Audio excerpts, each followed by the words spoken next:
Bien. C'est bon là?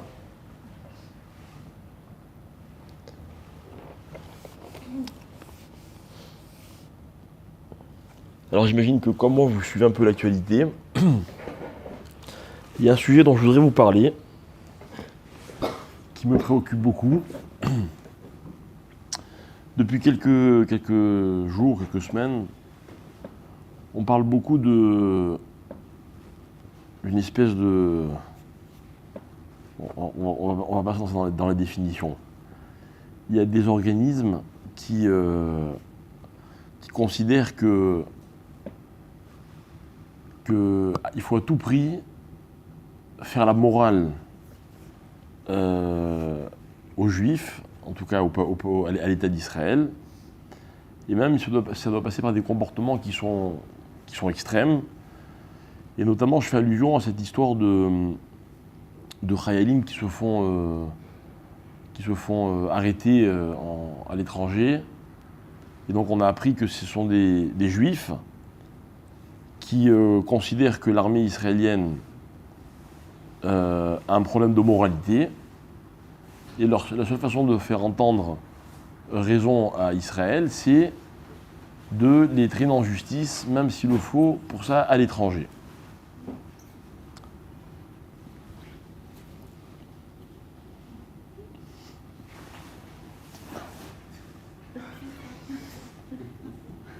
Ça remonte pas.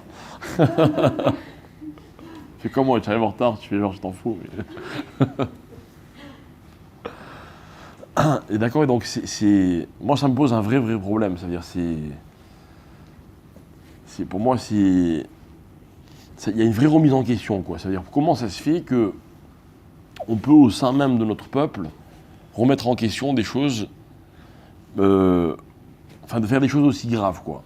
Vous savez que de façon générale dans la Torah, il est interdit normalement de faire paraître un juif devant un tribunal qui n'est pas juif. Ok. Après, est-ce qu'il faut un tribunal de Torah ou pas, c'est encore un autre problème. En tout cas, c'est clair qu'aller balancer un juif dans des conditions aussi graves, c'est une interdiction qui est très grave d'après la Torah. Ok.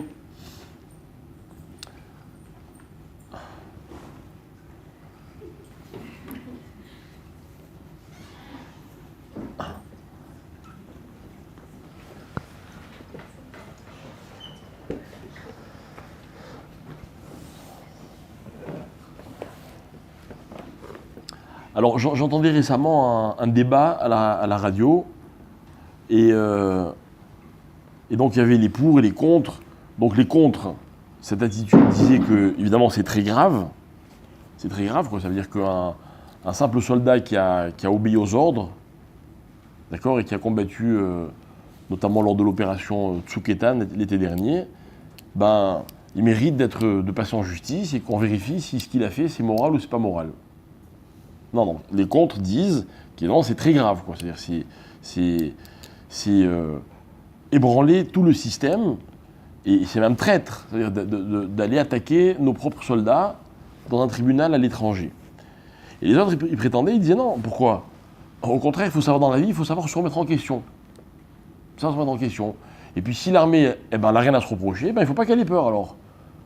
Elle va passer en justice, les Khalim vont passer en justice, et puis ils vont pouvoir se défendre, et puis s'ils ont rien à se reprocher. Mais eux, entre guillemets, leur mission, c'est de rappeler à l'ordre les gens pour que tout le monde accepte la discussion et surtout accepte de se remettre en question. Alors moi, qu'on se comprenne bien, je vais éviter le débat lui-même, ok ? Même si j'ai un avis évidemment qui est clair. Je vous ai rapporté un problème de halakha, ok, donc ça veut dire ce que ça veut dire. Ma question c'est la suivante. Comment se fait-il que dans le peuple juif on en arrive à ça? Comment se fait-il? Est-ce que c'est un échec? Je ne parle pas maintenant au niveau de la société. Au niveau de la société, il y aurait de quoi dire que ça peut être un échec. On sait bien qu'en Israël, il y a un excès de démocratie et que trop de démocratie tue la démocratie. ok? Moi, ce que je voudrais savoir, c'est au niveau rouhani, au niveau spirituel, comment on doit prendre la chose. D'accord? C'est-à-dire, est-ce que l'accusation, elle a toujours lieu d'être? Je sais pas, moi, il y a des choses qui me choquent beaucoup en Israël. Je trouve que souvent, malheureusement, on condamne les hommes avant même qu'on sache s'ils méritent d'être soupçonnés. C'est pas que c'est pas qu'on débat sur le soupçon, on débat sur l'accusation. Terrible. On dit, quelqu'un a dit que, hop, ça y est. Il faut que tout le monde le sache, tout le monde en parle. Si le type il a une carrière publique, ben, il est fini. Puis bon, on ne regarde pas les conséquences qu'il y a derrière. C'est un débat. Est-ce qu'il faut faire comme ça, il ne faut pas faire comme ça. Catton dit, je ne pense pas être celui qui soit en mesure de donner des leçons à tout le monde et de dire aux autres ce qu'ils doivent faire, etc. J'ai mon avis personnel, mais je n'ai pas l'habitude de donner mon avis tant qu'on ne me l'a pas demandé. Mais là, par contre, je pense qu'il y a un enseignement à tirer. Ok ? De quoi vient dans la vie, quelle est la raison d'être de la remise en question et jusqu'où ça doit aller. Ok ? Le problème de la remise en question, c'est que quelqu'un qui se remet pas en question, c'est mal. Quelqu'un qui se remet trop en question, c'est dangereux parce qu'il peut se fragiliser ou il peut être fragilisé par les autres. Il peut culpabiliser, et du coup, finalement, il se remet tellement en question qu'il ne peut plus être lui-même. Donc la question c'est, est-ce que dans la Torah, on a des exemples qui vont nous guider dans cette réflexion? La réflexion, elle a lieu d'être, je ne dis pas le contraire. Elle a lieu d'être. Par exemple, on m'a posé une question intéressante, une jeune fille qui m'a demandé, elle m'a dit voilà, j'hésite à aller étudier dans un séminaire. Ok ? Maintenant, j'ai bien aimé son approche. Elle me dit voilà, moi j'aimerais travailler mes midotes. Ok ? Est-ce que vous pensez que le meilleur moyen de travailler ses midotes, de faire un travail sur soi, c'est de rentrer dans une structure comme un séminaire, ou bien pour un garçon comme une yeshiva? C'est une question intéressante. Pourquoi c'est une question intéressante? Parce que c'est vrai, c'est indéniable que dans la vie, on doit faire un travail sur soi et que c'est dur de faire un travail sur soi. Et qu'il faut savoir qu'on a tous des défauts. Ok ? Le danger d'un défaut, comme je le dis toujours, c'est pas de l'avoir, c'est de l'accepter. Et moi, il y a des phrases que je ne supporte pas, qu'on entend sans arrêt. Vous savez, des gens qui vous disent « Ah ben moi, je suis comme ça ». Et alors ? Parce que quelqu'un est comme ça, alors ça y est, il faut accepter ce qu'il est. Parce que quelqu'un il a un défaut, et que, je ne dis pas, il existe, mais alors il doit accepter son défaut. Non, dans la vie, on doit savoir combattre ses défauts. Et même si on n'est pas capable de les combattre, on doit au moins y réfléchir et se remettre en question. D'accord ?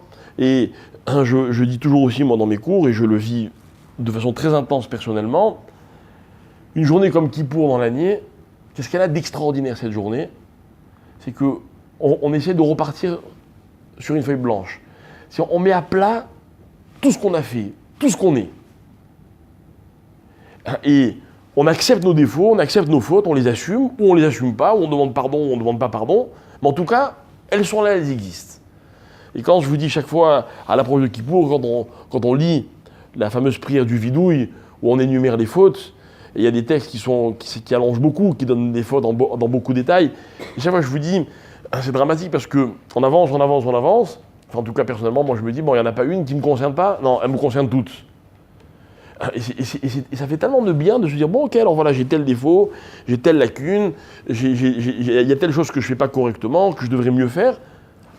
Après, encore une fois, la limite entre la culpabilité et au contraire le fait que ça puisse nous renforcer, après, ça c'est aussi un sujet. Donc la réflexion, elle existe. La question c'est comment elle doit se faire. Donc il y a des règles, ok ? Il y a des règles. Et le meilleur moyen de définir ces règles, c'est de suivre les exemples qui sont dans la Torah. Alors je vais vous donner deux exemples, notamment, qu'on va essayer d'étudier ensemble. Un qui est flagrant, un autre qui l'est beaucoup moins.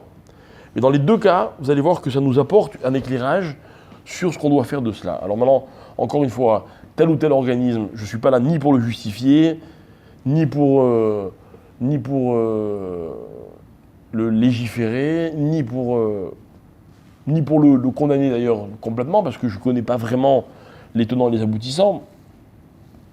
Mais en tout cas, moi, personnellement, qu'est-ce que ce comportement, qu'est-ce qu'il doit avoir comme impact sur moi? D'accord? Qu'est-ce que j'apprends de ça? Voilà. Je ne sais pas si vous aimez écouter les nouvelles, enfin, suivre l'actualité. Moi, j'ai rien contre l'actualité, à une condition, c'est que chaque chose, elle m'apporte quelque chose. Ok? Si c'est juste savoir pour savoir, pas forcément intéressant, quoi. Il y a des choses qui ne sont pas... Quand on vous dit qu'il y a eu un fait divers dans tel endroit ou dans tel endroit, si ça ne me concerne pas, si ça ne m'apporte pas quelque chose, ça n'a pas de raison d'être. Ça n'a pas de raison d'être.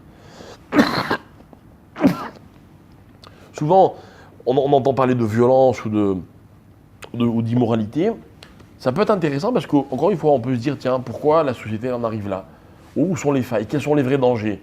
De quoi je dois faire attention? Moi, toujours, quand j'entends parler de violence conjugale, par exemple.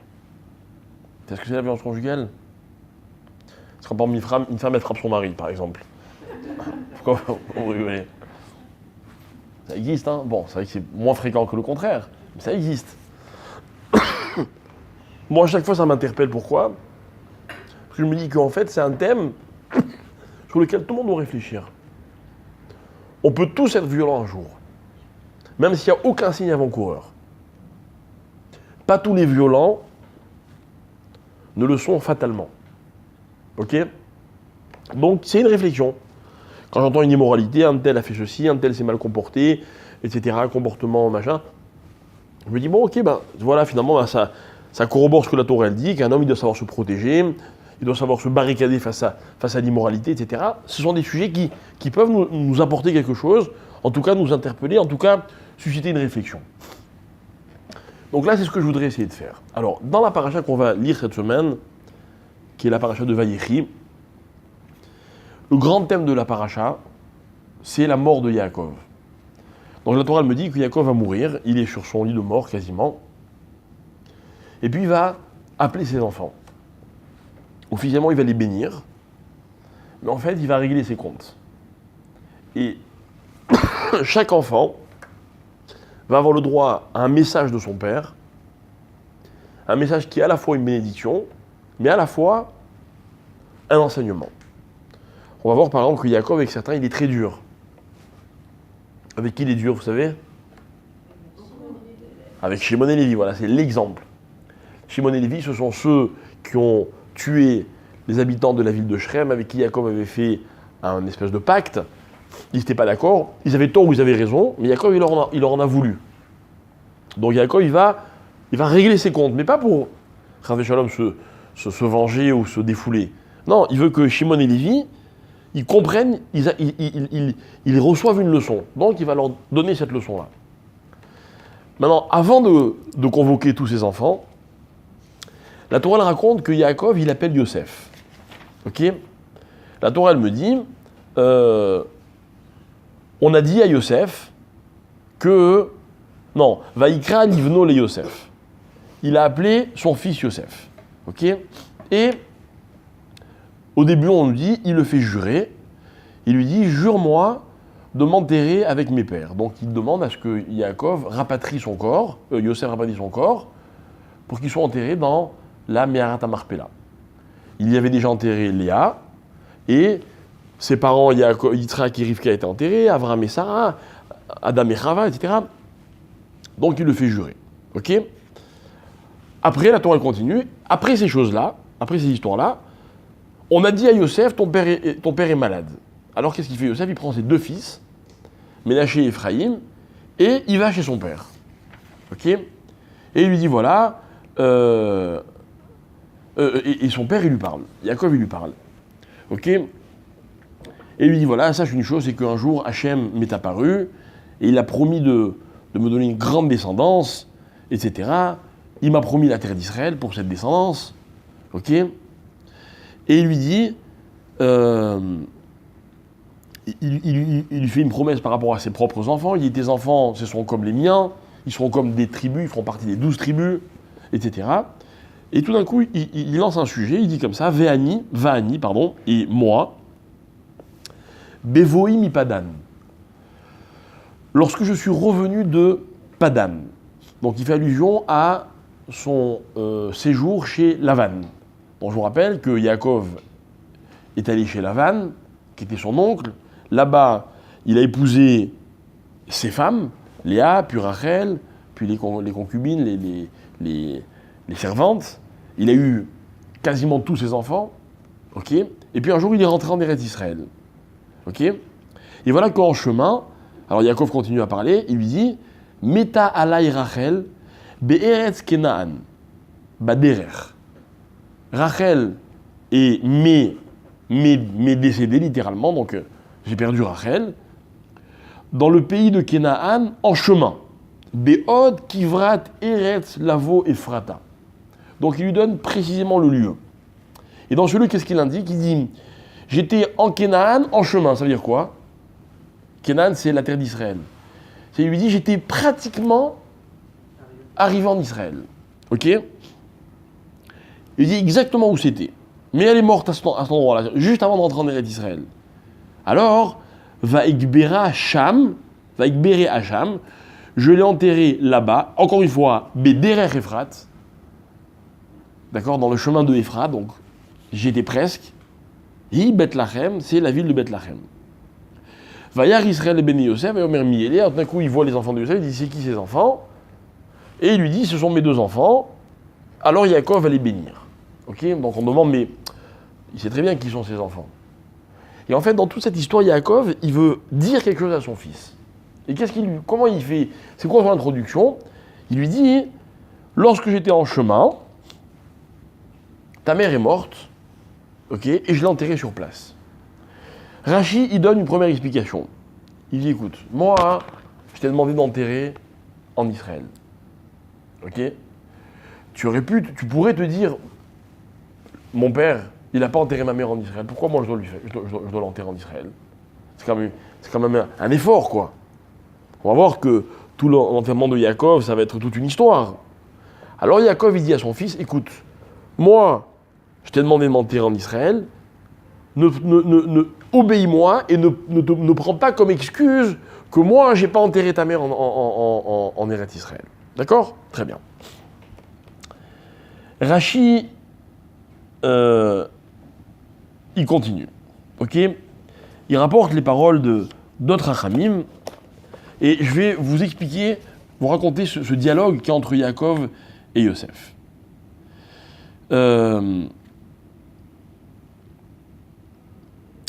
Alors,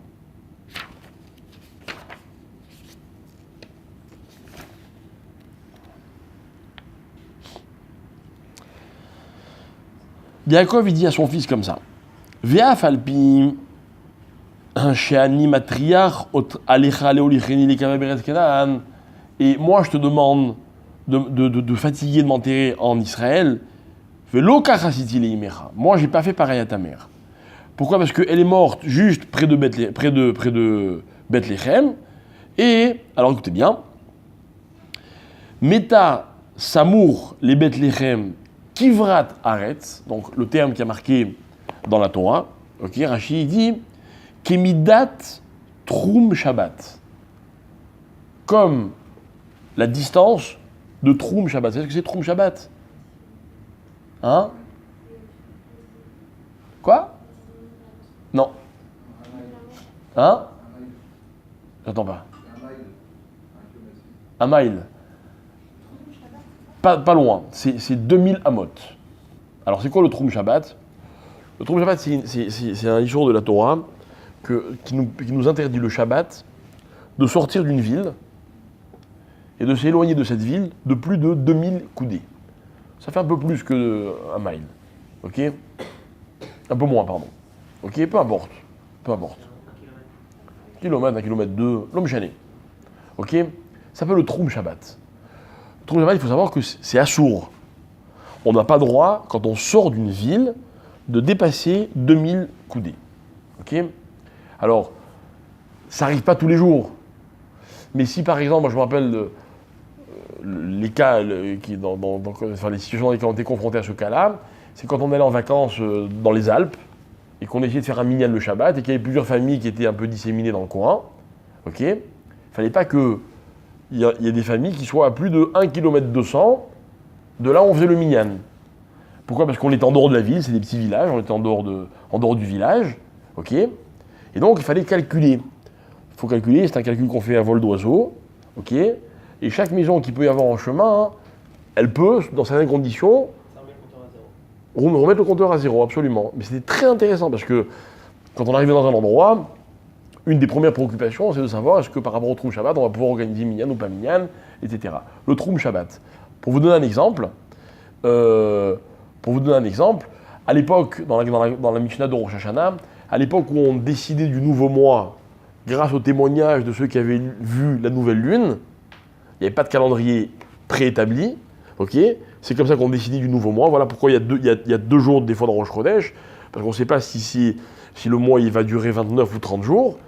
Alors là, la Torah elle dit, là dans ces cas-là, les témoins ils ont le droit de parcourir la distance qu'il faut parcourir pour arriver jusqu'à Jérusalem. Donc même s'ils habitent, je sais pas moi, à Tibériade, et qu'ils vont marcher pendant des heures et des heures et des heures, ils vont dépasser le Troum Shabbat, ces fameux 2000 coudées, on a droit. Autre cas, par exemple, une femme doit accoucher, ok? Donc à l'époque, on accouchait à la maison, on allait chercher la sage-femme. Alors la sage-femme, elle a droit de dépasser le Troum Shabbat, elle a le droit donc de faire accoucher la maman, et elle a le droit de rentrer chez elle, au cas où on a de nouveau besoin d'elle. Vous voyez? Il y a un autre cas aussi, c'est que si quelqu'un il veut aller voir son rave, dans certains cas, il a le droit.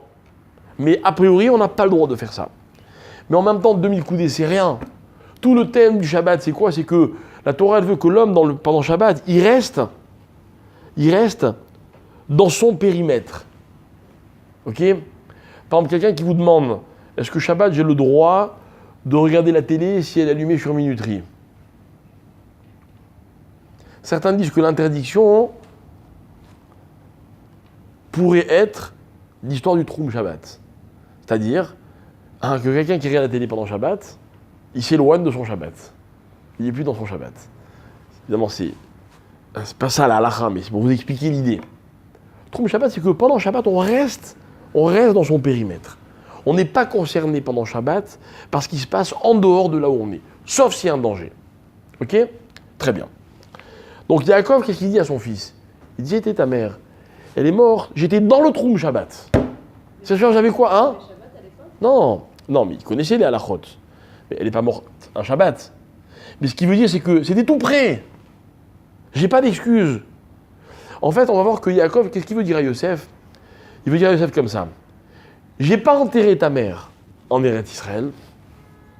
Elle ne sera pas enterrée avec moi dans la Me'arat HaMachpelah. Écoutez bien, tout ce que va nous expliquer Rashi, c'est la chose suivante. C'est que Yaakov, il sait que son fils Yosef, il lui en veut. Il en veut. L'histoire de Rachel, elle est terrible. Rachel, c'est elle qui est censée épouser Yaakov. Normalement, Rachel aurait dû être la mère des 12 tribus d'Israël. De son mariage, on vient lui dire, écoute, c'est pas toi qui vas sous la choupa, c'est ta grande sœur. Qu'est-ce qu'elle fait, Rachel? Au lieu de ne pas accepter, il dit non, c'est pas du tout, il veut m'épouser à moi. Ils avaient convenu d'un code, Yaakov et Rachel. Elle donne ce code à Léa. Elle accepte. Regardez tout ce qu'elle va perdre. Elle n'aura que 2 enfants sur 12. Et en plus, le pire de tout, c'est quoi? C'est pas elle qui va être enterrée avec son mari. Elle va être enterrée, je m'excuse, sur le bord de la route, quoi, vous voyez? Bon, alors après, on va nous raconter dans le Tanakh que Rachel, c'est elle qui a voulu rester en dehors d'Eretz Israël. Elle a dit, je ne reviendrai que lorsqu'il y aura Triat Hametim, la résurrection des morts, et que tous mes enfants reviendront en Eretz Israël. Très bien. Voilà pourquoi on l'appelle la maman Rachel. Elle attend ses enfants à la porte. Vous voyez, comme une mère qui est chez elle, elle sait que les enfants doivent revenir, elle est un peu inquiète, elle reste sur le pas de la porte et elle attend. Elle les guette. Voilà comment Rachel, elle voit son destin à elle. Mais en attendant Yosef, on peut s'imaginer qu'il en veut à son père. Soi-disant, tu l'aimais ma mère. Tu ne pouvais pas l'amener jusqu'à Me'arat HaMachpelah. Alors Yaakov, il va dire à son fils comme ça. Tu as raison. Premièrement, j'étais tout près. C'est tout près. J'aurais marché un petit peu et je serais arrivé. Regardez, Bethléem, c'est tout près de Hebron. Tout près de Hebron. J'ai pas d'excuse. Continue. Ok? Velo tomar, sheigvu alay geshamim, mileolicha ou les kovra bechevron. Ah, tu crois peut-être que je vais te donner comme excuse qu'il pleuvait, genre les routes étaient impraticables. Aet agarid aïta, c'était l'été, il n'y avait pas de pluie. Yaakov qui dit ça à son fils. Ok. Veikbere Hacham velo olartia afilou li Bethléem. J'étais juste à côté de Bethléem. Au moins Bethléem, j'imagine qu'il y avait un cimetière, vous voyez. Non, même ça j'ai pas fait. Je l'ai enterré à la frontière. Ma mâche sur le bord de la route. Ok. Veyadati sheyesh belibecha alay. Et je sais que tu m'en veux. Alors d'alecha, sache, chez Alpi Adibour Kavartia Sham, on m'a ordonné de l'enterrer là-bas. Chez Te'e, les Ezra, les Bamea, qui chez Igalé, Otam, Nabuzradan, etc. C'est parce qu'il fallait qu'elle reste à la frontière pour que, lorsque ses enfants seraient. On raconte que lorsque les bénis Israël ont été chassés de Jérusalem, ils ont emprunté la route de Bethléem. Et en passant devant le kéver de Rachel, ils avaient le sentiment que Rachel leur disait « Vous inquiétez pas, moi aussi je vous attends là. Un jour vous reviendrez. Et on retrouvera tous ensemble en Israël. » Donc Yaakov, qu'est-ce qu'il fait? Il explique à son fils Yosef, il dit voilà pourquoi j'ai pas enterré ta mère à Merat Marpella. C'est Hachem qui a dit à Yaakov? Alpi Adibour, peut-être. Peut-être c'est Hachem, ouais. Ok. Alors, il y a une toute petite question, elle n'est pas très grave comme question, ok, mais elle est intéressante quand même. La question c'est comme ça, c'est pourquoi Yaakov, il est obligé de dire tout ça à son fils. Et j'étais pas loin, et il pleuvait pas. Pourquoi il dit pas tout simplement, tu sais mon fils, j'ai pas enterré ta mère là-bas parce que Hachem m'a demandé de pas le faire. Réponse des Chachamim, et c'est ça qui nous intéresse, c'est que, en fait, écoutez bien, Yaakov savait que son fils Yosef lui en voulait. Ok? Maintenant, dites-moi, quand quelqu'un nous en veut, ça arrive, n'est-ce pas, qu'on nous en veuille? Ça arrive. Des fois, les gens qui nous en veuillent, on le découvre un jour, on ne sait même pas pourquoi. Mais ils nous en veulent. Ah oui, un jour, tu m'as dit ça, machin, etc. Moi, un jour, je me rappelle, j'ai fait une plaisanterie à quelqu'un de mon âge. Ok, puis après, je ne l'ai plus vu pendant très longtemps. Puis un jour, je le vois, il me fait la tête. Mais dans la plaisanterie que je lui ai fait, elle était énorme. C'est-à-dire que, je sais pas moi, c'est comme si je dis à quelqu'un, je sais pas moi, toi, tu es un extraterrestre, vous voyez? Et il me dit, bon bref, et bon non, je comprends, il dit, pourquoi tu me fais la tête? Je dis, oui, tu te rappelles pas ce que tu m'as dit un jour? Je dis, non, quoi? Et il me dit, genre, moi, tu m'as dit que j'étais un extraterrestre. Je fais, mais, ça veut rien dire, quoi, c'est vraiment... Et puis je me suis rendu compte qu'il m'en voulait. Non, le problème, c'est que quand quelqu'un nous en veut, ok, souvent, on a des bonnes excuses. Souvent, Yaakov, il pourrait dire, ne m'en veux pas, hein, c'est Hachem qui m'a dit de le faire. Mais il faut savoir, mes chers amis, que quand quelqu'un nous en veut, ça ne suffit pas de justifier ce qu'on a fait. Ça ne suffit pas. Pour enlever cette colère, cette kpéda, comme on dit en hébreu, que la personne elle peut avoir contre nous, il faut répondre à chaque argument qu'il peut avoir. Il n'y a que comme ça qu'on peut rétablir une relation propre, qu'on peut faire un véritable shalom. Tu m'en veux? Viens, on s'assoit. Qu'est-ce que je t'ai fait? Tu fais ça? Tu crois ça contre moi? Tu as tel argument? Voilà, je te réponds.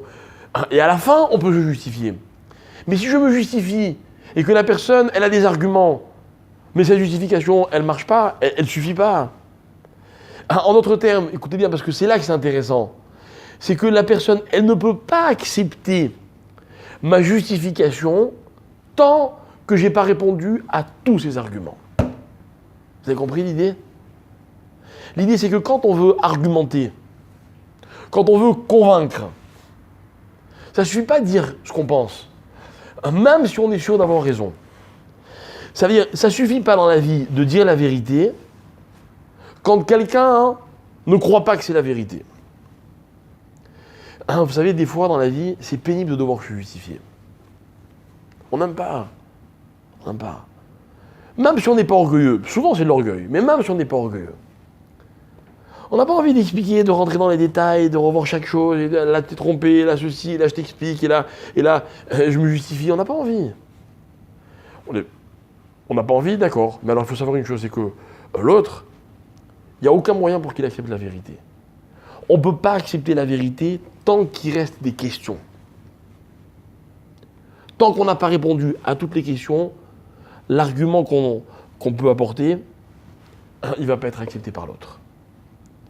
La force de Yaakov, alors que je vous rappelle que le Kécher, la relation entre Yaakov et Yosef, elle est extraordinaire. Elle est extraordinaire. C'est un modèle dans la Torah de l'amour qu'un père peut avoir pour son fils. Mais malgré tout, Yaakov il est conscient qu'avant de mourir, il faut qu'il réponde à toutes les questions que peut se poser Yosef. Mais vous pourriez dire, mais Yosef, il ne va pas l'en vouloir. Il n'en a pas voulu à ses frères qui l'ont vendu. Il va en vouloir à son père. Il ne se dit pas, si mon père il l'a fait, il a ses raisons. Il ne se dit pas, si mon père il a fait ça, sûrement qu'Hachem, il a dû lui dire de ne pas le faire. Peut-être qu'il se le dit, mais il restera avec ses questions. Et Yaakov refuse de laisser Yosef avec ses questions. Alors moi, si vous permettez, je vais donner une espèce de définition. Et je vais dire comme ça. Je vais dire qu'en fait, dans la vie, pour être capable de comprendre, de façon générale, d'accepter ce qu'on nous dit, ok, j'ai besoin que toute l'attention, elle puisse être concentrée sur ce que je dis. Ok ? Je me rappelle un jour, il y avait un chiour, je ne sais plus où c'était. Il y avait un rave qui donnait un chiour, c'était un très grand rave. Et puis il y a quelqu'un qui a dit tiens, si vous êtes d'accord, on va amener des gâteaux. Je crois que c'était une ascara ou je sais pas quoi. On va amener des gâteaux, on va amener à manger, à boire. Le rave il a dit pendant le chiour ? Ça va pas ou quoi ? C'est impossible. Ce rave c'était un Rosh Yeshiva. Le Rosh Yeshiva, donc qui dirigeait une yeshiva avec beaucoup d'élèves, il avait l'habitude d'enseigner la Torah. Vous savez, la Torah, c'est pas qu'un problème comment on dit, intellectuel. Je comprends pas, c'est de mon niveau, c'est pas de mon niveau. La Torah, par définition, si on ne fait pas tous les efforts qu'il faut pour la comprendre, on ne peut pas la comprendre. La compréhension de la Torah, elle ne dépend pas du quotient intellectuel de la personne. Ça aide, je ne dis pas le contraire. Mais ça ne suffit pas. Ça ne suffit pas. En d'autres termes, si j'écoute un chiour, et soit je ne suis pas concentré parce qu'il y a des gâteaux à table, ou parce qu'il y a de la musique, ou parce que j'ai une question, ou parce que le rave qui est en face de moi, j'ai un problème avec lui. Hier, je l'ai vu, il a fait ça, et là, maintenant, il est en face de moi, il m'apprend la Torah. Je ne peux pas accepter son enseignement, je ne peux pas le comprendre. C'est impossible.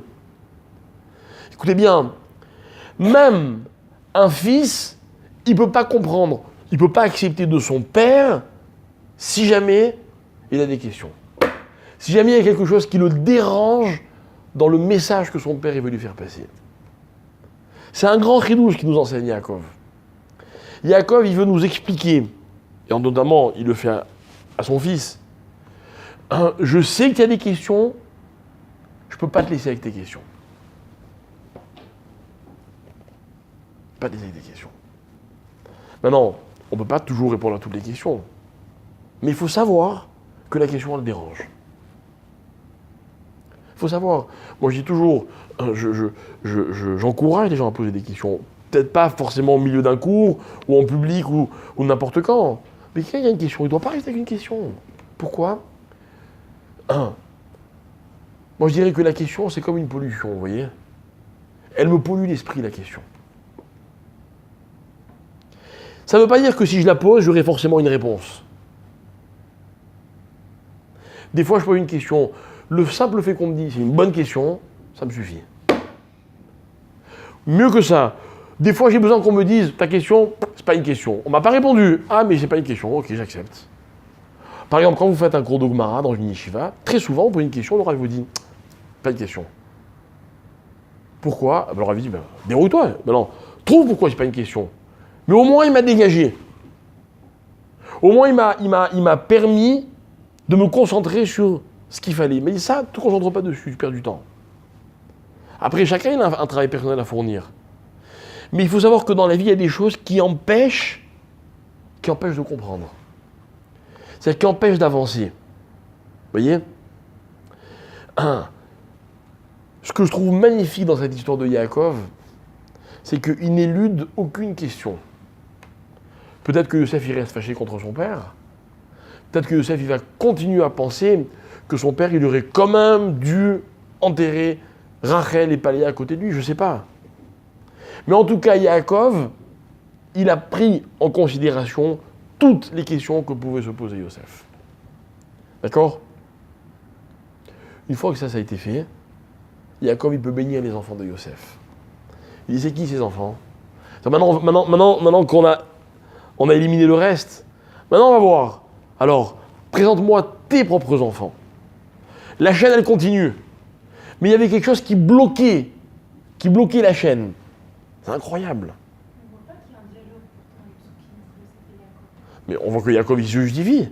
Alors le Midrash il développe. La discussion, souvent c'est le cas. Dans la Torah, on dit uniquement l'essentiel. Mais la Torah, souvent, le passouk, il est là pour t'enseigner ce qui n'a pas été dit. Très souvent, c'est comme ça. Mais on voit que Yaakov, il a besoin de justifier. Il appelle Yosef. Et avant de bénir ses enfants, il lui dit, voilà, on va faire une mise au point. Voilà, j'ai pas enterré ta mère alors que tu pourrais penser que j'aurais dû le faire. Ok ? Il ne cherche pas à le convaincre, il cherche à l'expliquer. Moi, quand je donne un cours de Torah, je vous le dis toujours, je ne cherche pas à ce que tout le monde soit d'accord avec moi. Mais ce que je dis, j'ai besoin de l'expliquer.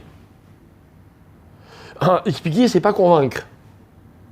Mais si j'explique pas, c'est sûr que je ne peux pas convaincre. 100% des convaincus, on leur a expliqué. Ok ? Bien. Alors, il y a un parallèle avec un autre texte qui n'a strictement rien à voir a priori, qu'on a déjà étudié ensemble, ok, et qui nous éclaire. Qui nous éclaire parce que c'est une histoire connue, ok, que la Gemara raconte, le Midrash raconte aussi, dans la paracha de Yitro. Le Midrash il dit comme ça, Amar Rabbi Abaou, Amar Rabbi Yochanan. Donc Rabbi Abaou disait au nom de Rabbi Yochanan. Keshenatan Akadosh Baruch Hu et Torah, au moment où Hachem a donné la Torah au peuple juif. C'est-à-dire que, vous savez, quand on lit les versets de la Torah, il y a marqué que Moshe Rabbeinu il est monté sur le mont Sinaï, que la montagne a dégagé de la fumée, les tonnerres, les éclairs, un spectacle incroyable. Incroyable. Premier spectacle, son et lumière de l'histoire. Ok ? Et à quoi ça sert ce spectacle ? On n'est pas là pour regarder un spectacle. Et en fait, la Torah elle dit, le Midrash raconte qu'au moment où Hachem prononce les deux premières paroles, Anochi Hachem, je suis Dieu, qu'est-ce qui s'est passé à ce moment-là ? Tout le monde est mort. Pourquoi le choc il a été tellement violent que les hommes n'ont pas pu résister. Moi, je vous ai un jour expliqué, j'ai expliqué un jour dans un cours que le Hémet, vous aimez le Hémet, vous aimez la vérité ? Qui n'aime pas la vérité ? Tout le monde croit aimer la vérité, mais c'est pas vrai. C'est pas vrai. L'homme, il aime sa vérité. Mais la vraie vérité, souvent, elle est insupportable. Souvent. Par exemple, vous aimez la vérité ? Vous dites la vérité en général ? Ouais. Est-ce que vous serez prêt à raconter à une personne au monde, une seule, tout ce que vous pensez ? Je peux pas le croire. Moi, je suis normalement constitué, j'ai comme tout le monde, j'ai des parents, comme beaucoup, je suis marié, j'ai des enfants, des gens que j'adore, hein. Je les adore. Avec eux, je suis naturel, j'espère qu'ils le sont aussi. Parce que je suis prêt à tout leur dire, tout ce que je pense. Il y a toujours un truc qu'on veut cacher. Il y a toujours des choses qu'on fait quand personne ne nous voit ou nous entend. Quoi ? Chacun son histoire. Ok ?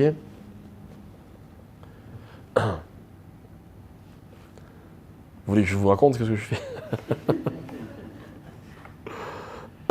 Tout le monde fait quelque chose. On a tous des pensées des fois qui sont, comme on dit en français, inavouables. Ok? Quand Hachem, il dit Anochi Hachem, qu'est-ce qui se passe? Il confronte le peuple juif à la vérité absolue.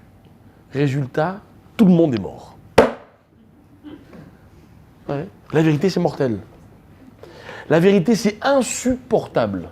Insupportable. Moi, je suis d'accord, hein, la Torah dit qu'il ne faut pas mentir, je ne dis pas qu'il faut mentir. Mais est-ce qu'il faut dire toute la vérité? Moi, j'adore les gens qui se vendent en disant, moi, je dis tout ce que je pense. D'abord, c'est des menteurs. C'est vrai. Puis en plus, qui a dit qu'il fallait dire tout ce qu'on pensait? Si je pense que quelqu'un il a un gros nez ou qu'il sent mauvais, il faut que je lui dise. Pourquoi il faut lui dire? Pourquoi il faut lui dire? Si je pense que quelqu'un il est bête, ça va changer quoi que je lui dise? Je ne vais pas lui dire qu'il est intelligent. Mais je n'ai pas besoin de dire toute la vérité. Moi aussi, j'aimerais pas qu'on me dise toute la vérité, je vous dis franchement. Faut que vous sachiez, hein, si vous pensez du mal de moi, j'ai pas besoin de le savoir. Non mais c'est vrai, ça ne changera rien de toute façon. Hein? Non mais admettons que ce soit ta vérité. La vérité, c'est une substance qu'il faut savoir maîtriser avec beaucoup de précautions. Bon bref, c'est un thème, ok? Mais le Midrash, il dit plus que ça. Il dit non seulement les Juifs, le monde, l'humanité est morte à ce moment-là. Non, les Juifs, pardon. Les Juifs sont morts et Hachem les a fait ressusciter. Mais en plus, écoutez bien ce que dit le Midrash. Tzipor l'otsaït, aucun oiseau n'a gazouillé. Off l'oparach, aucun volatile n'a volé. Shor l'oga, aucun bœuf n'a meuglé. Ok? Ophanim loafu, les anges ont arrêté de planer. Ok? Séraphim loamrou kadosh, les séraphim, pas les séraphins, les séraphim. Ok? Ceux qui disent tout le temps kadosh, kadosh, kadosh. Ok? Qu'on dit dans la tfila, un séraphim, on me dit, etc. Ok? Ils n'ont pas dit kadosh, ils se sont tus. Ayam lonisda zea, les océans étaient immobilisés par une ride sur l'océan, sur tous les océans du monde.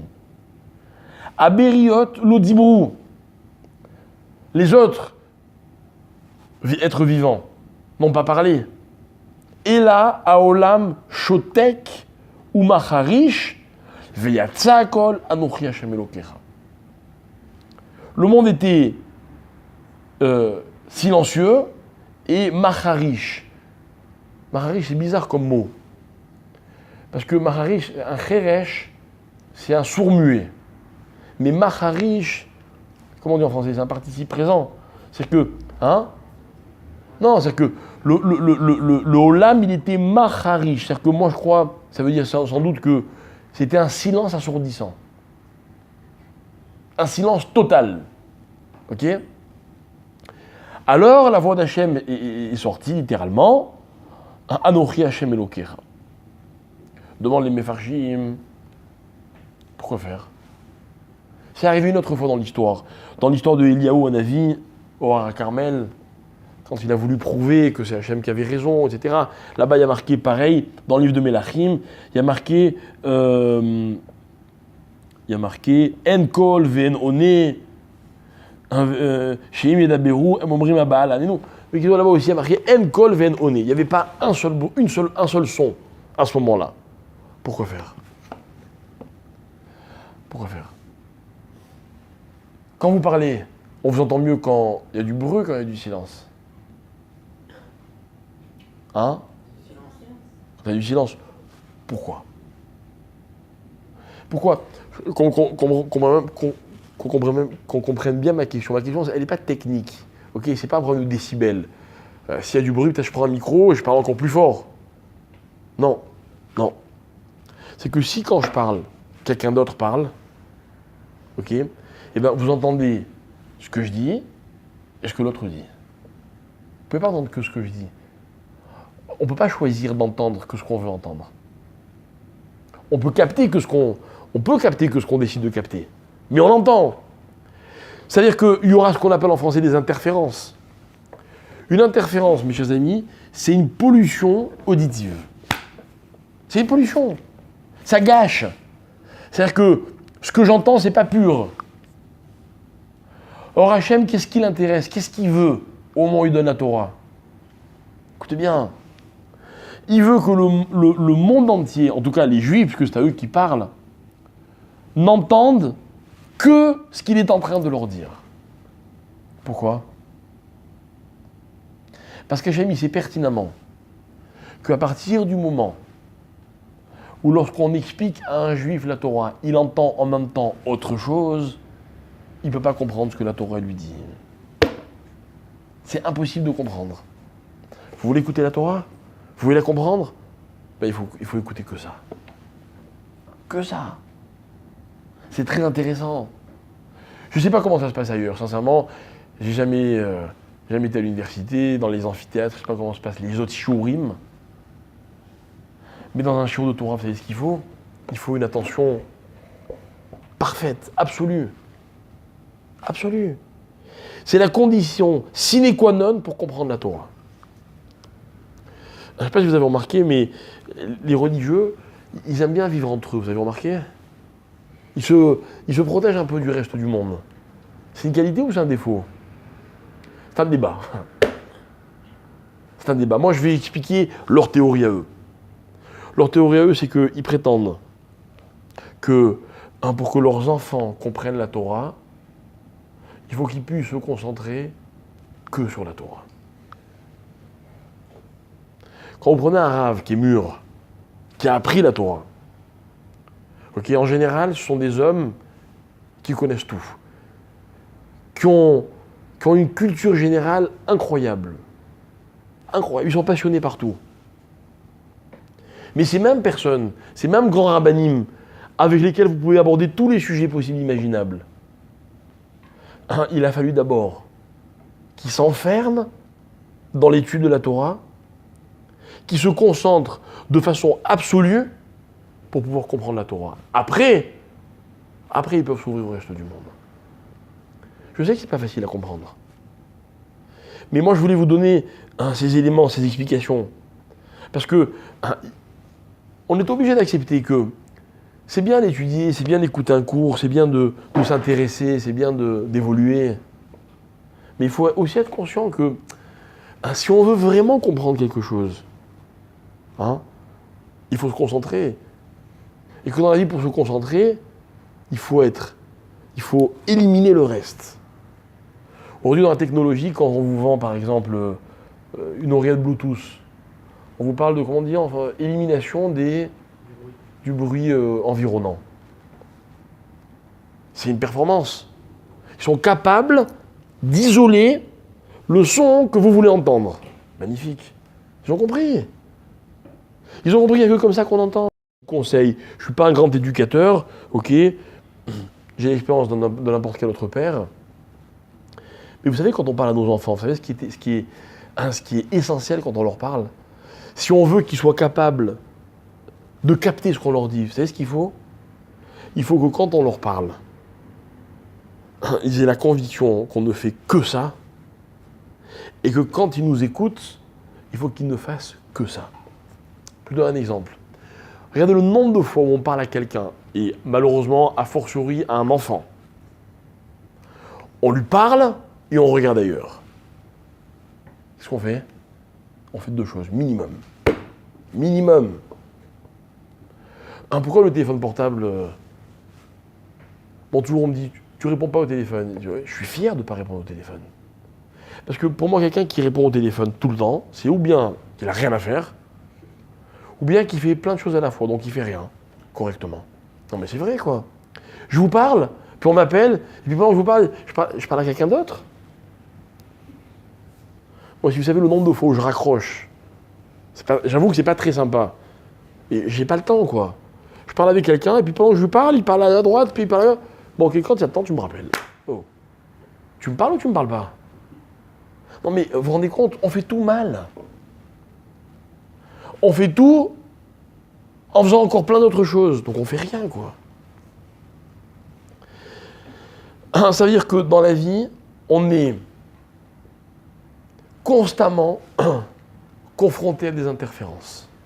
Et le drame, c'est qu'on s'habitue aux interférences. On s'habitue. Rappelez-vous ce que je vous dis toujours. Quand un mari épouse une femme, qu'est-ce qu'il lui dit? Il lui dit « Ariat, mes coups de déchet ». C'est quoi mes coups de déchet? C'est quoi kadosh? C'est quoi la kedusha? La kedusha, c'est l'exclusivité. C'est quoi une relation saine? C'est une relation qui est exclusive. Qui est exclusive. Moi, tous les gens avec lesquels j'ai des relations, je m'efforce d'avoir des relations exclusives avec eux. Avec chacun, c'est autre chose. Lui, parce qu'un jour il m'a raconté son histoire et je suis complice, parce que machin, etc. Elle, parce que elle aussi, elle m'a rendu un conseil dans tel domaine, donc du coup. Et puis ce que j'ai partagé avec telle personne, je ne partage pas avec l'autre personne. Voilà, qu'est-ce qui fait une relation intense, profonde. Et puis forcément, avec mes enfants, c'est encore autre chose. Puis avec mon épouse, c'est encore autre chose. Puis avec chaque personne, c'est exclusif. Mais l'exclusivité, c'est pas seulement la spécificité. Ça veut aussi dire que j'élimine le reste. J'élimine le reste. Vous savez, moi, souvent, quand j'ai comme ça des couples qui viennent me voir, ça va pas trop. Vous avez souvent des couples qui viennent me voir, ça va pas fort, vous voyez. Il n'y a rien de grave, mais ça va pas fort. Non, mais c'est vrai. C'est ce que je leur conseille. Je leur conseille, je leur demande, dites-moi, je sais que vous avez des enfants, je sais que vous travaillez, je sais que vous avez une vie qui est intense. Vous avez des moments où il n'y a que vous, il n'y a plus rien d'autre. Même pas les enfants. C'est très important.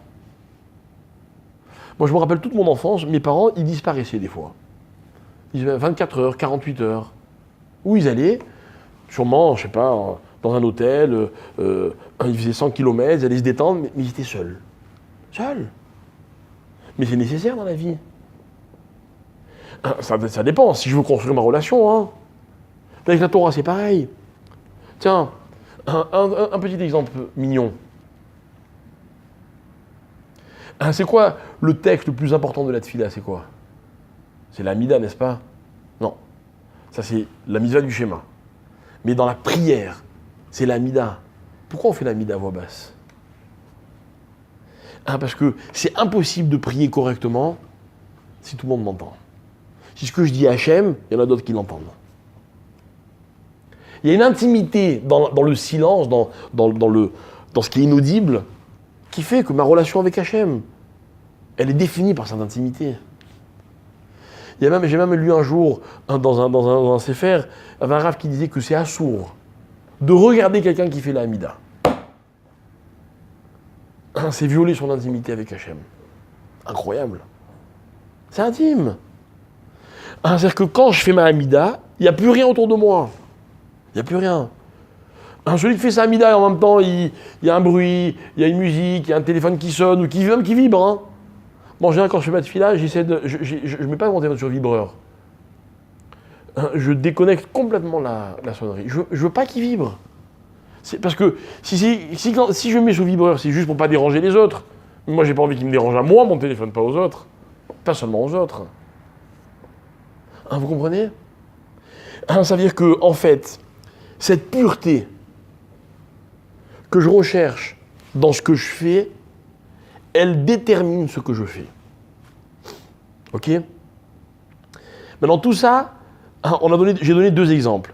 Le Matan Torah, c'est quoi Matan Torah? Hachem, il voulait que les bénis Israël ils puissent vraiment comprendre ce qu'il avait à leur dire. Pour ça, il ne fallait pas qu'il y ait d'interférence. Le moindre bruit aurait gêné. Dans un autre registre, Yaakov Avinu, il veut que son fils, il n'ait rien sur le cœur contre lui. Qu'est-ce qu'il fait Yaakov? Il va mettre à plat, il va considérer toutes les questions que sa fille peut avoir. C'est extraordinaire. Alors que Yaakov, il n'avait peut-être pas besoin de se justifier aux yeux de son fils. Moi, je ne suis pas pour le fait que les parents ils se justifient aux yeux de leurs enfants. Je ne suis pas pour. Par définition, un enfant, il doit accepter certaines choses de ses parents, même s'il ne les comprend pas. Vous ne pouvez pas accepter de vos parents que quand vous comprenez. Mais si les parents ils jugent que certaines choses doivent être complètement comprises par leurs enfants, alors là, il faut aller jusqu'au bout. jusqu'au bout. Et des fois, c'est important. Des fois, c'est très important. Et voilà ce que Yaakov il nous apprend. Je pourrais vous donner encore d'autres exemples qui sont très beaux, où on voit que... Un dernier petit exemple. Non, parce que je voudrais que dans tous les domaines de la vie, on puisse comprendre ce que je veux vous dire. Le Rambam, dans les halachot de Shabbat, au début, il dit comme ça, il parle des cas dans lesquels on doit enfreindre le Shabbat. D'accord? Donc quand il y a une sakanat nefashot, okay, dans Pikuach Nefesh. Et donc il dit, comme tous les poskim, comme la Gemara, comme la Mishnah, que quand il y a quelqu'un qui est en danger, on doit transgresser Shabbat. Et le Rambam réalise ce qu'il dit. C'est très très beau. Il dit Ve'asur leitma mea bechilul Shabbat lecholé sheyesh bo sakana. Il est interdit de leitma mea d'hésiter à transgresser Shabbat quand un malade est en danger. Interdit. Interdit. C'est-à-dire que si, je ne sais pas, moi, vous assistez, je me rappelle un jour, on était chez des amis qui ont une fille qui est très malade et elle a des problèmes respiratoires, normalement, une petite fille. Et puis à un moment, je sais pas, elle a fait un petit malaise ou quoi, ok. Et j'ai énormément apprécié parce qu'il y avait un de mes amis qui est quelqu'un de très religieux, qui a étudié à la yeshiva, qui rave, etc. Il a couru vers le téléphone, il n'a pas hésité une demi-seconde. Il a dit, moi, ça m'est jamais arrivé de ma vie. Et si Dieu veut que ça m'arrive jamais, mais j'ai apprécié. Je dis bravo, tu m'as donné une leçon. Tu m'as donné la leçon que la vie, c'est plus important que tout. C'est assourd de réfléchir. Écoutez bien ce que dit le Rambam. Il ramène une preuve d'un pasouk, etc. Et il dit comme ça, Halamadta, she'en mishpete atora nekama baolam. Incroyable cette phrase. Que les lois de la Torah ne sont pas une vengeance contre le monde. Et là, Rachamim, Vechesed, Veshalom, Baolam. Il dit comme ça. Là, le Shabbat, c'est quoi? Le Shabbat, c'est ce que c'est? C'est comme toutes les mitzvot. C'est Rachamim, Chesed et Shalom. C'est-à-dire que c'est une mitzvah qui permet à l'homme d'être Beshalom avec le monde et de voir la bonté d'Hachem. Mais si quelqu'un il risque de mourir à cause de Shabbat, alors quoi? Le Shabbat, il n'a plus de raison d'être, donc il n'y a plus de Shabbat. Il n'y a plus. Tu prends ton téléphone, tu appelles. Il n'y a plus de Shabbat. Et tout le monde demande, mais pourquoi le Rambam il emploie l'expression Nekama, que les mitzvot, elles ne sont pas une vengeance contre le monde. Pourquoi il parle de vengeance? Il veut dire comme ça que le seul moyen, comme ça il explique le Rav Chaim Shmulevitz, de bien faire comprendre aux gens l'importance qu'a transgressé Shabbat en cas de besoin, c'est de prendre l'exemple le plus immoral, quoi. La vengeance, c'est terrible la vengeance. La vengeance, c'est une bassesse effroyable. La vengeance, c'est ce que c'est? C'est quand quelqu'un il fait du mal à l'autre, juste parce qu'il lui a fait du mal. Il n'y a aucune autre raison. Ça ne lui rapporte rien. Il n'est pas là pour lui donner un enseignement. Il y a des cas où ça ne s'appelle pas une vengeance. Justement, il ramène l'histoire de David Améler qui a dû se venger parce qu'il fallait qu'il se venge. Ou d'autres exemples, ou quoi. Mais la vengeance, à l'état négatif, c'est quelque chose. Il n'y a pas plus immoral que la vengeance. Alors le Rambam, il emploie exprès un terme comme ça pour bien que les gens n'aient pas le moindre doute. C'est-à-dire qu'il veut en fait chasser la moindre réticence qu'il pourrait y avoir à transgresser un Shabbat. La moindre réticence. Parce que le Rambam, il sait très bien qu'il y a toujours un risque que les hommes ne veuillent pas transgresser le Shabbat. C'est incroyable. Et c'est vrai, moi je vous dis, personnellement, ça m'est arrivé plusieurs fois, quand ma femme était en fin de grossesse, ok, transgresser le Shabbat, pour moi, c'était... c'est un tort. C'est un tort. Un de mes enfants, il est né un Shabbat. Et je me rappelle que je rentre de la synagogue, ma femme me dit j'ai des contractions. Je fais non, je t'en supplie, pas ça. Pas ça, je t'en prie, je veux pas prendre la voiture Shabbat. Mais en même temps, c'était mal ce que j'ai fait. Alors ma femme, elle m'a dit, tu sais quoi, viens, on va tôt à l'hôpital, comme ça je peux y aller à pied. On n'habitait pas très loin. On était allé à pied. Et j'étais content de ne pas avoir transgressé Shabbat. Mais en vérité, c'est ridicule. Tant mieux si j'ai pas transgressé Shabbat. Tant mieux. Mais justement, c'est contre ça que le Rambam il va lutter. C'est-à-dire que c'est une pollution, vous voyez, j'emploie un terme un peu exagéré. C'est une interférence. C'est-à-dire que le Shabbat, il est tellement ancré en nous qu'on n'arrive pas à s'en défaire. Dans la vie, il faut se défaire de tout. En cas de besoin, il faut savoir se défaire de tout. Je veux faire shalom avec quelqu'un, je dois me défaire de tout argument ou ressentiment que je peux avoir à son égard. Ok ? Voilà comment on arrive à la vérité. On parle uniquement de vie et de mort. Là. Parce que des fois, la barrière, elle est... Non, alors il y a des cas, ça dépend. Je ne veux pas rentrer dans le problème à la règle du Shabbat, mais il y a ce qu'on appelle cholé chez Yesh Bo Sakana, cholé chez En Bo Sakana. Après, il y a les mitzvot, les Isurim, midoraita, midé Rabanan. Maintenant, dans le doute, on transgresse. D'accord ? S'il y a un doute, si le moindre doute qu'il puisse avoir un danger ou quoi, la khumra, c'est de transgresser. La khumra, c'est pas de ne pas transgresser dans ces cas-là. D'accord ? Bref. Alors, voilà mes chers amis, l'enseignement de Yaakov dans la paracha cette semaine. Alors moi, je finis mon shiur là-dessus, mais je voudrais revenir à ce qu'on a dit au début de notre cours. Moi, j'observe, comme tout le monde, ce qui se passe, ce qui se dit, les remises en question, les doutes, les ceci, les cela. Et puis si le sujet c'est l'armée israélienne. D'accord ? C'est quoi malheureusement, qu'est-ce qu'un soldat est obligé de faire ? Il est obligé de tuer. Ok ? Qui a envie de tuer ? Personne n'a envie de tuer. Mais quand il faut tuer, c'est une obligation. C'est ni un privilège, ni une corvée, c'est une obligation. Il faut le faire. Ok ? Je ne veux pas fournir d'excuses à ceux qui ne méritent pas d'en avoir. Mais je suis certain que la vraie dimension du peuple juif, c'est d'être capable de répondre à toutes les questions, même les moins logiques, même les plus pernicieuses qu'on peut nous poser. Je n'aimerais pas être à la place de ceux qui font douter les autres quand il ne faut pas les faire douter. Je n'aimerais pas être à la place de ceux qui accusent quand il n'y a pas lieu d'accuser. Mais puisqu'ils existent, je me dis que finalement le peuple juif, c'est aussi ça. C'est aussi ça. C'est aussi être capable de répondre à toutes les questions.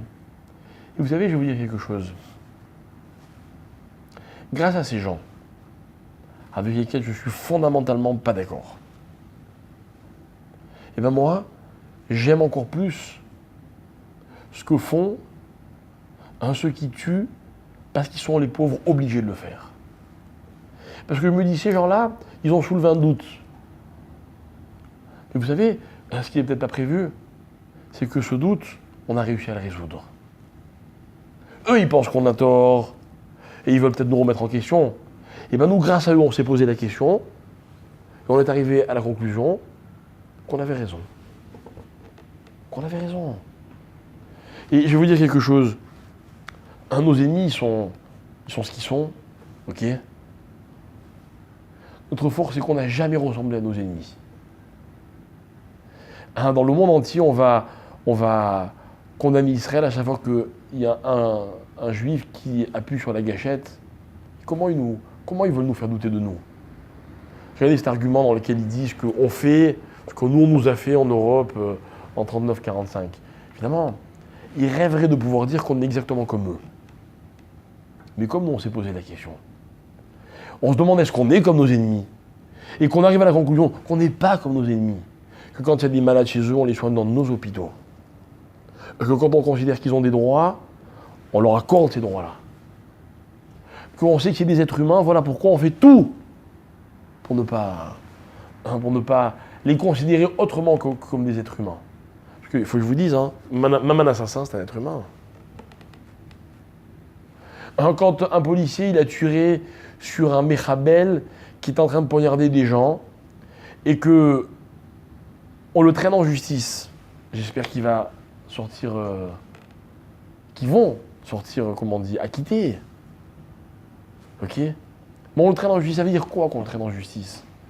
Peut-être que là aussi, je ne suis pas tout à fait d'accord, mais ça ne regarde que moi. Mais c'est qu'on se pose la question. Pourquoi ailleurs on se pose la question? Il y a un autre peuple qui est capable de se demander s'il a raison de tuer des terroristes. C'est les juifs qui les mènent en justice. Ouais. Enfin, c'est eux qui sont à l'origine de ça. C'est en Israël. Ce sont des Israéliens qui comment on dit, qui ouvrent des procédures contre ces soldats à l'étranger. Et même en Israël, mais encore en Israël, on va dire, allez, c'est entre nous. Ok? Mais là, ça va loin, quoi. Ça va loin. Mais peu importe, je veux pas qu'on rentre dans le débat, je veux dire, c'est pas... Encore une fois, j'ai mon opinion, vous avez la vôtre, et je suis prêt à en discuter quand vous voulez, mais c'est pas le sujet du chiour. Le chiour, c'est de tirer l'enseignement. L'enseignement, c'est que finalement, dans la vie, quand on a posé les questions et qu'on a répondu, hein, c'est là qu'on est vraiment nous-mêmes. Pas avoir peur de la question. Pas avoir peur. Il y a... Je connais un monsieur, enfin un jeune, quoi, il a... Je pense qu'il doit avoir 20 ans de moins que moi. Grosso modo, d'accord? Donc il est bien plus jeune que moi. Ok? Alors qu'il est dans une yeshiva, il étudie, etc. Il n'a pas toujours été dans la yeshiva. Donc c'est un monsieur qui a fait un beau travail sur lui-même. Ok? Et il a une attitude, je ne sais pas si c'est une qualité ou un défaut, peu importe. Il adore faire des reproches. Il adore faire des reproches. Puis un jour, il me téléphone, je connais bien ses parents. Il me téléphone, il me dit voilà, je suis un tel, le fils d'un tel, etc. Bon. Alors je sais qu'il est devenu très sérieux, il a yeshiva, ça va devenir un rave, j'ai pas de doute. Je dis oui, qu'est-ce que tu veux? Il me dit voilà, je vous appelle parce que. C'était magnifique. Il me dit voilà, un jour je vous ai vu, vous avez fait ceci et cela. Et je voulais vous dire, voilà, et puis le type il bégaye, il enthousiasme, j'imagine de l'autre côté dans quel état il doit être, quoi. Il a très très honte. Ça se voit qu'il a très très honte. Et il dit voilà, je m'excuse, vous êtes rare, mais voilà, il faut que je vous le dise, vous avez fait ça, je pense qu'il n'est pas bien, c'est assourd, ta. La réalité c'est que, quand il me parlait, d'abord je trouvais que ce qu'il disait c'était vrai, c'était justifié, et deuxièmement, je me suis dit vraiment, la vérité, bravo. Parce qu'il a fait avec beaucoup de DRRS, beaucoup de taxes, etc. Et sa question a été tellement bonne, tellement vraie, je lui ai dit écoute, tu sais quoi? Moi, je le fais en connaissance de cause, et je pense que j'ai raison. Mais comme tu m'as posé la question, c'est ce que je vais faire, je vais aller demander à un grand rave. Et je suis allé voir mon rave, un rave qui a 85 ans, etc. Bon, je dis, je vais poser la question. J'ai posé la question, bon, le rave, il m'a dit, ok, tu changes rien, tu continues, etc. Voilà, reste dans cette... Vous savez quoi? Je vais vous dire de quoi il s'agissait.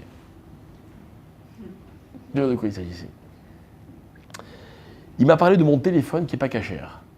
Vous savez qu'il y a des téléphones cachés et des téléphones pas cachères. Ok? Donc il me téléphone, il me dit voilà Rav, vous avez un téléphone pas cachère et je trouve que c'est grave. Il me dit vous êtes Rav, vous enseignez la Torah, etc. Tous les grands rabbinim me disent qu'il faut un téléphone cachère et vous avez un téléphone pas cachère. Donc quelque part vous allez contre ce que disent les grands rabbinim. Bon, il ne m'a pas convaincu, mais il a posé la question. Donc je suis allé voir un Rav, un grand Rav, un grand vieux Rav. Et j'ai exposé le cas. Il m'a dit, ok, pourquoi tu veux un téléphone pas cachère? Et je lui ai raconté que la quasi-totalité de mes communications, elles se font par texto ou par WhatsApp, machin, etc. Bref, le Rav, il m'a... À l'époque, pour tout vous dire, j'avais un BlackBerry. D'accord? J'aimais bien, hein. J'étais raciste du BlackBerry. Mais le BlackBerry, j'ai voulu... Donc le Rav, il m'a dit, voilà, il faut mettre un filtre à ton téléphone. Parce qu'il ne faut pas que par ton téléphone, tu puisses arriver n'importe où. Il m'a dit, ça c'est assourd. Je le dis comme ça, un titre d'information. Il m'a dit, ça c'est assourd. Il m'a dit, il faut que tu mettes un filtre. Alors je suis allé mettre un filtre dans mon BlackBerry, j'ai voulu, et il y a quelqu'un qui met des filtres, ils ont créé un logiciel en Amérique, ok. Elle m'a dit, ah non, sur le BlackBerry, il n'y a que Android ou Apple. J'ai changé de téléphone pour ça. pour ça, j'ai acheté un Samsung, parce que sur le Samsung, on peut mettre un filtre. Ok. Donc, le gars, je l'ai rappelé, je dis voilà, sache une chose, c'est que le Rav m'a dit ça et ça, et grâce à toi, j'ai changé de téléphone. Bon, je ne l'ai pas convaincu, parce que lui il m'a dit non, il faut un numéro pas caché. Bon, bref, ok, on était d'accord, très bien. Ok, très bien. Il y a 15 jours ou 3 semaines, j'étais à Paris, d'accord. Mon téléphone il sonne et à Paris, je suis chez Anatel. On ne voit pas les numéros qui s'affichent, ok. Donc je décroche, c'est encore lui. Il dit ah, comment ça va et tout. Il dit écoutez, voilà, et pareil, il fait des détours par la terre entière pour me dire bon, dis-moi, qu'est-ce que t'as à dire. Il me dit voilà, je vous ai vu un jour, machin et tout, je me demandais qu'est-ce qu'il allait me sortir encore. Et il me dit voilà, je vous explique. Un jour, j'étais à la prière, dans une synagogue, vous connaissez le système du Stibler. Ok, les minyanim un après l'autre. Le Stibler, ça commence au lever du soleil, et il y a des minyanim jusqu'à la dernière limite avant Mincha. D'accord. Il dit, je vous arriver tard à la prière, et voilà, c'est pas bien, il y a la prière, il y a unique. La vérité, j'ai kiffé. Bon, je l'ai expliqué, je dis, regarde, je me rappelle très bien le jour où tu m'as vu, ok, j'étais malade, machin, etc. Et c'est vrai qu'à l'heure de la prière, je me suis dit, bon, j'avais pas pu aller à la synagogue, je me suis dit, bon, qu'est-ce que je fais? Je prie seul à la maison ou je vais prier? Mais, je lui dis, mais sache que, dans ma réflexion, j'ai pensé à ce que tu me dis. Je lui dis, quelque part, si quelqu'un, je sais pas moi, imagine qu'un de mes élèves, il me voit, il dit, ah, tu vois, même le rabbin, il prie à cette heure-ci, on peut prier à n'importe quelle heure. Alors que, non, il y a une heure pour la prière qu'on est censé ne pas dépasser. Ok? Donc, je lui dis, tu m'as attrapé un jour où vraiment, j'avais eu ce qu'on appelle un honnête, et c'était mieux d'aller prier tard que de... Ok? Il a raison ou il n'a pas raison? Moi, je n'aurais pas été capable de faire ce qu'il a fait. Franchement. Moi, quelqu'un qui est bien plus âgé que moi, etc., j'aurais eu honte de le faire. Mais il a raison ou il a tort? Il a raison. Non, il n'a pas tort. Je te répète, il a fait avec des RRET. Il n'y avait rien d'insolent, il n'y avait rien de déplacé. Et en plus, mieux que ça, c'est ce qu'il me dit, moi, j'ai fait tes choix avec ton père. Il me dit, avec votre père. Non, c'est important, il a du respect, il me dit, ça m'a fait de la peine quand j'ai vu son fils qui... J'ai adoré, quoi, c'était beau. C'était beau, il a raison. Vous savez pourquoi il a raison? Je vais vous dire pourquoi il a raison. Encore une fois, moi, je ne l'aurais pas fait. Mais pourquoi moi, ça m'a apporté? Parce qu'il m'a obligé à me poser la question encore une fois. Vous voyez? Et dans la vie, c'est ça qui est important. Bien sûr que c'est mieux. Mais n'empêche que lorsque tu l'as vu prier à midi, enfin, il n'était pas midi, entre parenthèses, hein. Mais tu l'as vu faire quelque chose qui... Alors donc, c'est important de lui dire, écoute, tu sais, c'est de lui rappeler la halakha. Ah, non, il connaît déjà la halakha. La Torah, elle t'a donné aussi mitzvah d'aller faire un reproche. Le coup du téléphone cachère, il a raison. Il a raison, c'est une vraie question. Quand tous les rabbinim du monde, ils disent qu'il faut prendre des téléphones cachers, enfin pas tous justement, hein. Pas tous, mais on en a fait beaucoup de bruit. Mais c'est vrai, moi, quand vous m'appelez, vous savez que j'ai un téléphone pas caché, vous pouvez me dire, ah bah moi c'est bon, je connais un rabbin, il a un téléphone pas caché, donc ce qu'ils disent les rabbinim, on n'est pas obligé d'écouter. Non, il faut d'abord que vous sachiez qu'il y a des rabbinim qui disent comme ça et d'autres qui disent comme ça. Par contre, ils sont tous d'accord pour savoir qu'un téléphone, il faut au moins qu'il soit filtré. Ça, j'ai jamais trouvé un rabbin qui dit le contraire. Ok? Pour reposer la question. Et du coup, je suis allé voir un rave. Vous comprenez? Donc voilà. Ce que je voulais vous dire, c'est que on peut condamner ceux qui font des reproches n'importe comment. On peut condamner la démarche, parce que des fois même elle est immorale la démarche. Mais quand la question elle est posée, une question ça fait toujours du bien. Ok? Et dans la vie, quand on vous fait un reproche, et que le reproche il peut soit vous vexer, soit venir de quelqu'un qui n'a pas le droit de vous le faire, soit, je sais pas, n'importe, on peut toujours trouver des excuses pour ne pas recevoir les reproches. Mais un reproche, c'est une question. C'est une question qu'on est censé se poser. Donc on se la pose. Et ça, je l'apprends à travers la paracha. Yaakov, il n'a pas besoin de se justifier vis-à-vis de son fils. C'est Hachem qui lui a dit de le faire. Donc là aussi, il aurait pu dire, allez, il aurait pu être seigneur, en disant, tu sais quoi Yosef, je voulais juste te dire que c'est Hachem qui m'a dit que il n'a pas fait que ça. Il a dit, je vais te répondre à toutes les questions que tu aurais pu te poser. Une question, il faut l'assumer. Et tant qu'on n'assume pas une question, elle nous pollue l'esprit et on ne peut pas capter le véritable message. Voilà, c'est comme ça dans tout. C'est comme ça dans tout. Moi, j'accepte toutes les questions qu'on me pose dans un chiour ou en dehors d'un chiour. Je ne dis pas que je réponds à toutes les questions. Et pire, des fois, je n'ai même pas la réponse. Mais une question, elle a besoin d'être mise à sa place. Vous voyez, valorisée. Valorisée ou positivement ou négativement. Si je pose une question qu'on me dit, c'est pas une question, ben c'est très bien. Au moins, je sais que c'est pas une question. Si demain il me téléphone pour me faire un reproche qui n'en est pas un, je lui dirai, non, ce coup-ci, c'est pas un bon reproche. Peut-être il arrêtera. Non, je plaisante. Le jour où j'ai raconté à sa mère, parce qu'elle a failli le tuer. Il dit quoi, mais il a pas fait ça. Ah mais c'est pas grave, c'est une question. Une question, elle mérite notre attention. Voilà. Voilà. Et vous verrez quand vous éduquerez vos enfants, si Dieu veut, bientôt, Bezrat Hashem. Vous verrez le nombre de questions complètement idiotes qu'ils vous posent les enfants. J'ai le droit de retirer un enfant de ta question, elle est nulle? Non. Non. Et pourtant, des fois, je ne vais pas répondre à cette question. À sa question. Je ne vais pas lui répondre. Mais sa question, elle mérite mon attention. Parce que quand on a réglé une question, je n'ai pas dit répondre, j'ai dit régler, alors on peut se concentrer sur l'enseignement. Dans la Torah, il peut y avoir des milliers de questions. Chaque question a son importance. Ok ? Mais je suis obligé d'évacuer toutes les interférences pour pouvoir comprendre le vrai message de la Torah. On me remet en question, on me traite moi d'inhumain, de cruel, de je sais pas quoi, de ce que vous voulez. Mais j'accepte la question, peut-être c'est vrai. Je réfléchis, puis j'arrive à la conclusion que c'est pas vrai. Ok ? Ben oui. Mais au moins je me suis posé la question. Voilà. Shavuot Tov.